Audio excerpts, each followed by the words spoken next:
Được hết. Số 5. Được quá. Anh lại nói số 5.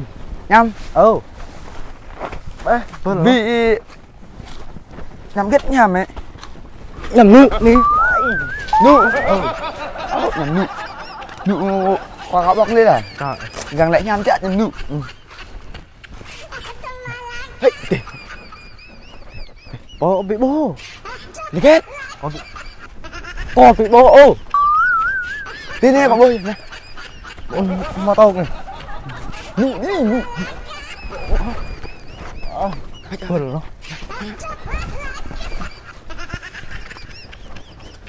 Mọi nhầm nụ lừa bài ấy. Các lại nụ, mọi nhầm nụ lừa bài. Anh lại nụ lừa bài. Đi. Tao nữa. Cả vẫn đi bên em quá. Bên em.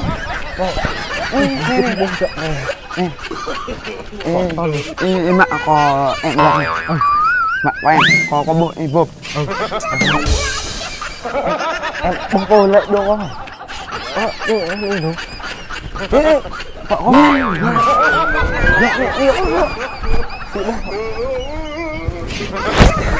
cái thầu đấy, cái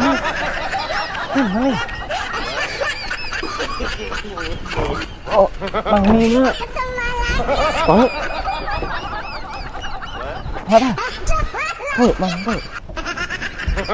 Bố đưa bài ở đây. Đi hết. Vậy nhẹ nhàng đưa bài ở đây. Anh bạn em đi.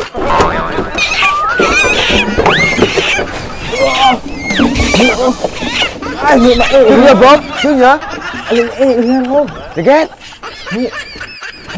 Anh lại đúng. Đúng ai anh em này. Đúng ạ. Bố. Chứ nhớ. Bố. Mẹ đúng. Thế hả? Gì? Mẹ đúng rồi.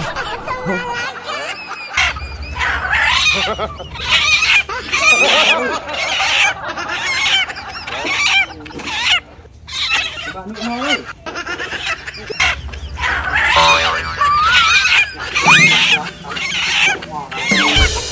Mẹ nhịn nào ba.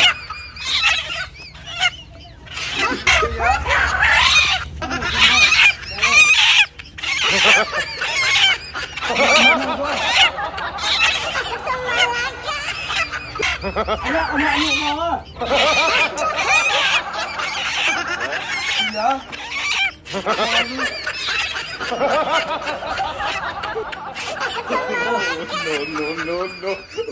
Anh là con mẹ nụ mò. Hay á? Ê, giật này. Bố.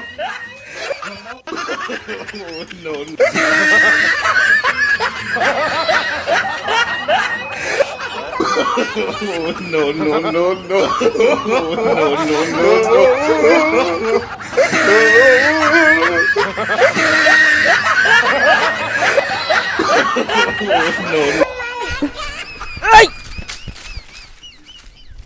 Em lòng có nụ có nụ má.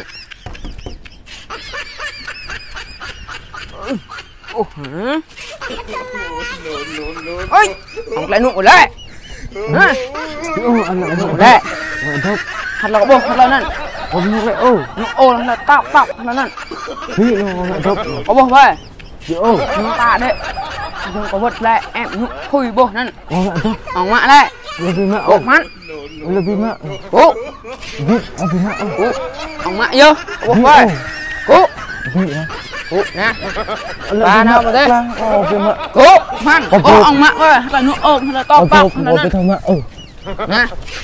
Ông mạ lại. Có cái thằng mẹ. Đi. Có việc lệ nó. Mạ lại. Là bụp gốc. Ta đây năn. Có chạy vì mau. Có vật lại. Em nụ năn. Vì bô. Nhắc lệ tao như còn thấp. Có bông vô. Nụ ôi tao lên nè. Mạ nè. 3-6 ăn. 3-6 ăn. 3 ghét. Đây nụ ô về. Nụ ô là tao tóc ăn. Nè. Nào đây. Ô ghét. Đây nụ ô về. Nụ ta đây về. Nè. Nè. Ta. Đấy. Đấy. Lẹ nụ lẹ bạp. Đừng. Em thỏ bạp.